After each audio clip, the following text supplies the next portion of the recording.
శివపురాణంలోని సతీఖండం ఆధారంగా సతీదేవి పరమశివుల దివ్య కళ్యాణ ఘట్టాన్ని తారకాసురుడనే రాక్షసుడిని సంహరించే కుమారుడు శివుడికి కలగాలంటే శివుడు సంసారి కావాలి. అందుకే బ్రహ్మదేవుడు జగన్మాతను ప్రార్థించగా ఆమె దక్ష ప్రజాపతికి పుత్రికగా జన్మించడానికి అంగీకరించింది. సతీదేవి జన్మించినప్పటి నుండి సాధారణ బాలికలా కాకుండా యోగినిలా ఉండేది. రాజభోగాల కంటే శివనామస్మరణే ఆమెకు ఇష్టం. మట్టితో శివలింగాలను చేసి వాటికి పూలు సమర్పించి ధ్యానంలో మునిగిపోయేది. సతీదేవి యవ్వనంలోకి రాగానే నారద మహర్షి ఆమెకు శాంభవీ విద్యను, శివ పంచాక్షరీ మంత్రాన్ని ఉపదేశించి శివుణ్ణి పతిగా పొందడానికి హిమాలయాలకు వెళ్లి తపస్సు చేయమని మార్గనిర్దేశం చేశారు. శివుడిని మెప్పించడం సామాన్యం కాదు. అందుకే సతీ నందవ్రతం అనే కఠిన దీక్ష చేపట్టింది. వర్షాకాలంలో ఆకాశమే కప్పుగా కుండపోత వర్షంలో తడుస్తూ శివుడిని ధ్యానించేది. శీతాకాలంలో గడ్డకట్టే మంచునీటిలో నిలబడి తపస్సు చేసేది. వేసవిలో చుట్టూ 5 మంటలు అంటే పంచాగ్ని వేసుకొని నెత్తిమీద మండుతున్న సూర్యుడిని చూస్తూ తపస్సు చేసేది. మొదట పండ్లు, ఆ తరువాత ఆకులు మాత్రమే తిని తపస్సు చేసింది. చివరకు ఆకులు తినడం కూడా మానేసింది. అందుకే ఆమెకు అపర్ణ అంటే ఆకు కూడా ఆహారంగా తీసుకోనిది అని పేరు వచ్చింది. ఆమె తపస్సు అగ్నిలా మారి ముల్లోకాలను తాకడంతో శివుడు ఆమె భక్తికి ముగ్ధుడై ప్రత్యక్షం కావాలని నిర్ణయించుకున్నాడు. సతీదేవి నిశ్చలతను పరీక్షించడానికి శివుడు ఒక ముసలి బ్రాహ్మణుడు అంటే వటువు రూపంలో వచ్చాడు. వటువు: అమ్మా, నువ్వు రాజకుమారివి. నీకు మంచి అందగాడు, ఐశ్వర్యవంతుడైన విష్ణువు వంటివారు దొరుకుతారు. ఆ శివుడెవరు? శ్మశానంలో ఉంటాడు, పుర్రెలను ధరిస్తాడు, ఒంటికి బూడిద పూసుకుంటాడు. ఆయనకు ఇల్లు లేదు, వాకిలి లేదు. ఆయన్ను పెళ్లి చేసుకుంటే నువ్వెక్కడుంటావు అని శివుణ్ణి ఎద్దేవా చేశాడు. సతీదేవి కళ్ళు ఎర్రబడ్డాయి. ఓ బ్రాహ్మణుడా, అజ్ఞానిలా మాట్లాడుతున్నావు. శివుడు మంగళకరుడు.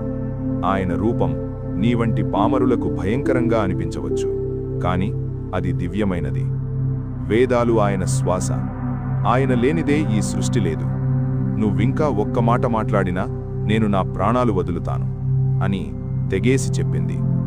వెంటనే శివుడు తన నిజరూపంలో ప్రత్యక్షమై సతీదేవిని హత్తుకుని, సతీ, నీ భక్తికి ఓడిపోయాను, ఇకపై నేను నీవాడిని అని అభయమిచ్చాడు.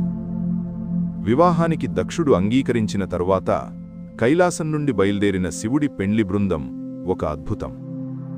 ముందుగా ఇంద్రుడు తన ఐరావతంపై, విష్ణువు గరుత్మంతుడిపై, బ్రహ్మదేవుడు హంసవాహనంపై బయల్దేరారు. గంధర్వులు, కిన్నెరలు, కింపురుషులు దివ్య సంగీతాన్ని వాయిస్తున్నారు. శివగణాల వరుస. వీరి వెనుక శివుడి అసలు సైన్యముంది. కొందరికి ముఖాలు లేవు, కొందరికి 100 ముఖాలున్నాయి. కొందరు గాలిలో తేలుతున్నారు, కొందరు వికటంగా నవ్వుతున్నారు.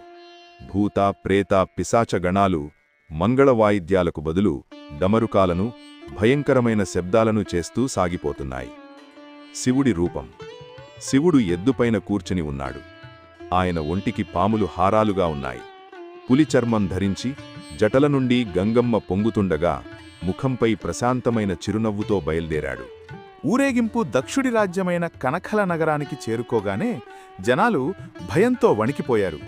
సతీదేవి తల్లి ప్రసూతి తన అల్లుడు గొప్ప అందగాడని, దేవతలకు దేవుడని ఊహించుకుంది. తన కూతురు కోరుకున్న వరుణ్ణి చూడాలన్న ఆరాటంతో హారతిపళ్ళెం పట్టుకుని ఎదురు వెళ్ళింది. కాని అక్కడ ఆమెకు కనిపించిన దృశ్యం భీతిని కలిగించింది. ఎద్దే నందిమీద కూర్చుని ఉన్నాడు. శరీరమంతా విభూతి, మెడలో పాములు, పులిచర్మం ధరించి ఉన్నాడు. చుట్టూ భయంకరమైన రూపాలు కలిగిన భూతగణాలు ఉన్నాయి. ఇది చూడగానే ఆమె చేతిలోని హారతిపళ్ళెం జారి కింద పడిపోయింది. అయ్యో, నా బంగారు తల్లిని, సుకుమారిని ఈ అఘోరాకు ఇచ్చి పెళ్లి చేయాలా? తలచుకుంటేనే గుండె ఆగిపోతోంది. ఈ సంబంధం కంటే నేను విషంతాగి చనిపోవడం మేలు అని ఏడుస్తూ మూర్ఛపోయింది. అక్కడ ఉన్న దేవతలు, ముఖ్యంగా శ్రీమహావిష్ణువుకు పరిస్థితి అర్థమైంది. శివుడు తన లౌకిక రూపాన్ని చూపించడం లేదని గ్రహించాడు.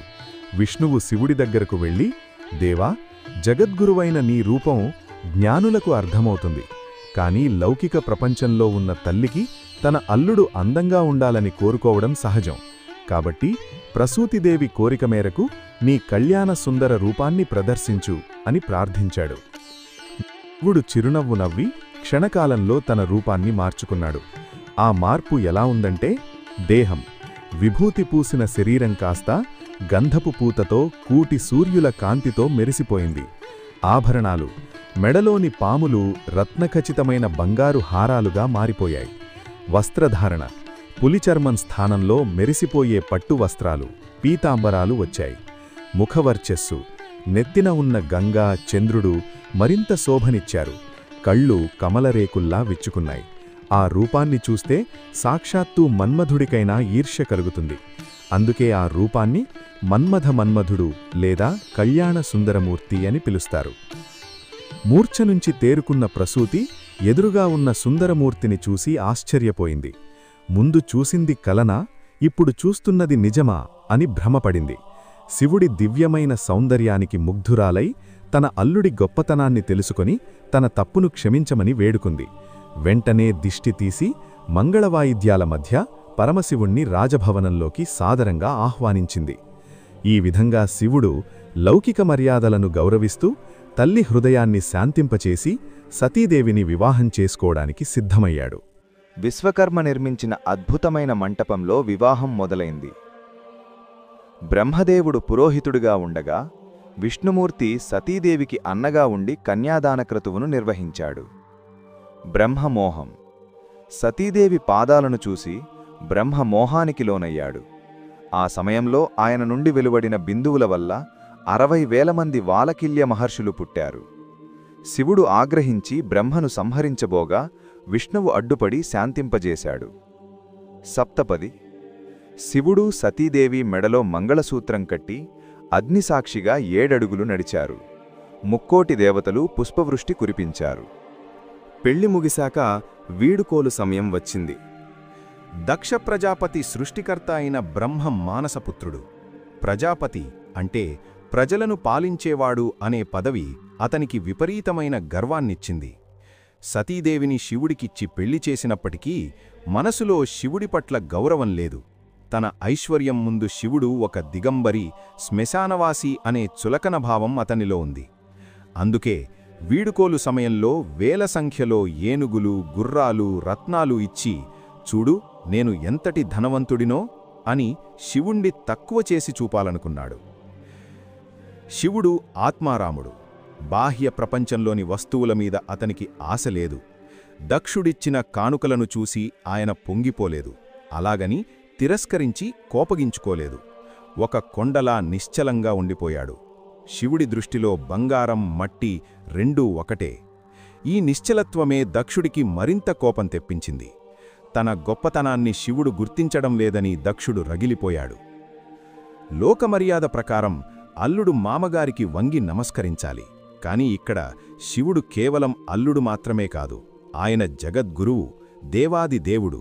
ఒకవేళ శివుడు నమస్కరిస్తే ఆ నమస్కారాన్ని స్వీకరించే అర్హత, పుణ్యం దక్షుడికి లేదు. శివుడి నమస్కారం దక్షుడి తలని 1000 ముక్కలు చేయగలదు. కాని అహంకారంతో ఉన్న దక్షుడికి ఈ పరమార్థం అర్థం కాలేదు. వయస్సులో చిన్నవాడైన అల్లుడు అంతటి ప్రజాపతినైన నాకు వంగి మొక్కుటాడా లేదా అనే అల్ప ఆలోచనలో ఉండిపోయాడు. శివుడు కళ్లతోనే మర్యాద ఇచ్చినా దక్షుడు మాత్రం శారీరక వంగుదల, దాస్యం కోరుకున్నాడు. శివుడు చేసిన మౌనం దక్షుడికి అవమానంగా కనిపించింది. అక్కడే అతని మనసులో ద్వేషమనే బీజం పడింది. వీడికి తగిన గుణపాఠం చెప్పాలి, ముల్లోకాల ముందు వీడిని అవమానించాలి అనే పగ పెంచుకున్నాడు. కైలాసానికి వెళ్లిన తర్వాత శివుడు పురుషుడు, సతీదేవి ప్రకృతి ఏకమయ్యారు. శివుడు ఆమెను తన ప్రాణ సమానంగా చూసుకున్నాడు. దక్షుడి ఇంట్లో సతీదేవి కేవలం ఒక కుమార్తె మాత్రమే, కాని కైలాసంలో ఆమె జగన్మాత. లోకమంతా దక్షుడి సంపద గురించి మాట్లాడుకుంటే కైలాసం మాత్రం వారి పవిత్ర ప్రేమ గురించి మాట్లాడుకుంది. శివుడిలాంటి నిశ్చలమైన భక్తి, వైరాగ్యముంటే ప్రాపంచిక విషయాలు మనల్ని బాధించవు. దక్షుడిలాంటి అహంకారముంటే సాక్షాత్తూ దేవుడు కళ్లముందున్న సత్యాన్ని చూడలేము. అహంకారం మనిషి విచక్షణను కోల్పోయేలా చేస్తుంది. ఈ వృత్తాంతం మనకిచ్చే పాఠమేమిటంటే మనం ఎంత ఎదిగినా ఒదిగి ఉండాలి. ఎదుటివారి గొప్పతనాన్ని వారి వేషధారణతో కాకుండా వారి వ్యక్తిత్వంతో కొలవాలి.